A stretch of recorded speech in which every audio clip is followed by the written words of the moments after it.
Our first witness today is Thomas Boyle, Vice Chairman of State Bank of Countryside in Countryside, Illinois. I'm very pleased to have someone from my home state of Illinois here today. Prior to Mr. Boyle's current role as Vice Chairman, he was the President, CEO of the bank from 1997 to 2009.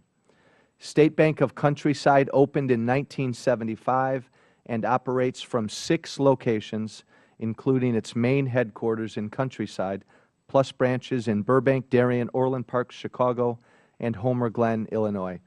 Mr. Boyle is testifying on behalf of the American Bankers Association, where he has served a variety of leadership roles. Tom has also served as a director of the Illinois Bankers Association. Mr. Boyle, we look forward to your testimony. Thank you.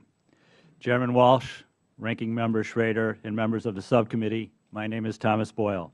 I'm the Vice Chairman of the State Bank of Countryside in Countryside, Illinois, and I thank you for the opportunity to testify on behalf of the ABA.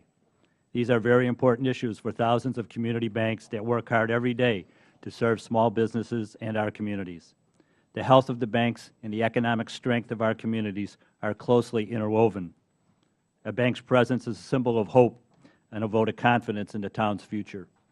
As a family business, State Bank of Countryside understands the concerns faced by our customers' personal and business lives, and we believe our success is tightly linked to their success. Our motto even reflects this: the family-owned bank for families and their businesses. Banks are working very hard to make credit available in their communities. Efforts are made more difficult by hundreds of new regulations expected from the Dodd-Frank Act. Although these new regulations are inevitable, the sheer quantity will overwhelm many community banks who are already facing difficult times due to the economic conditions in many parts of the country. Second-guessing by bank examiners makes this situation worse yet. Let me give you a few examples of how Dodd-Frank will negatively impact the small business lending. First, new regulations limit access to capital. Capital is the foundation upon which all lending is built.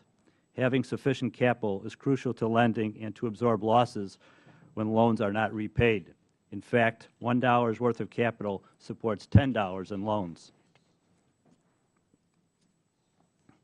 In the past 2 years, bank regulators have requested greater levels of capital, taking away precious resources that could be used for lending. In conversations with fellow community bankers, I often hear how regulators are pressing banks to increase capital to asset ratios by as much as 4 to 6 percentage points above the minimum standard. Dodd-Frank limitations on capital sources have made access to capital even more difficult. The lack of access to capital has caused many banks to become smaller in order to maintain specific capital ratios. The result, loans become more expensive and harder to get.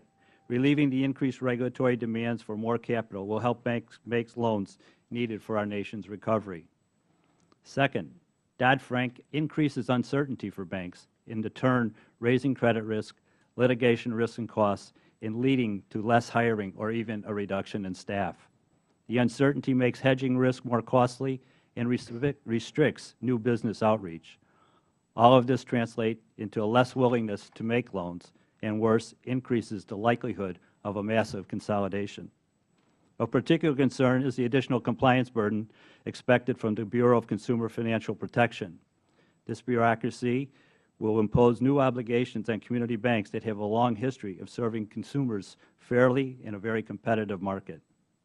The Bureau should focus its energies on supervision and examination of non-bank financial providers. This lack of supervision of non-banks contributed mightily to the financial crisis. We urge Congress to ensure that this focus on non-banks is a priority of the Bureau. Third, consequences for small business and the entire economy are severe. Costs are rising, access to capital is limited, and revenue sources have been severely cut. It is difficult to meet the needs of local businesses when we are dealing with regulatory overreaction, piles of new laws, and uncertainty about the government's role in the day-to-day business of banking. This will undoubtedly lead to a contraction of the banking industry. We must work together to ensure that banks meet the needs of small businesses and their communities. Thank you for the opportunity to present the views of the ABA, and I am happy to answer any questions.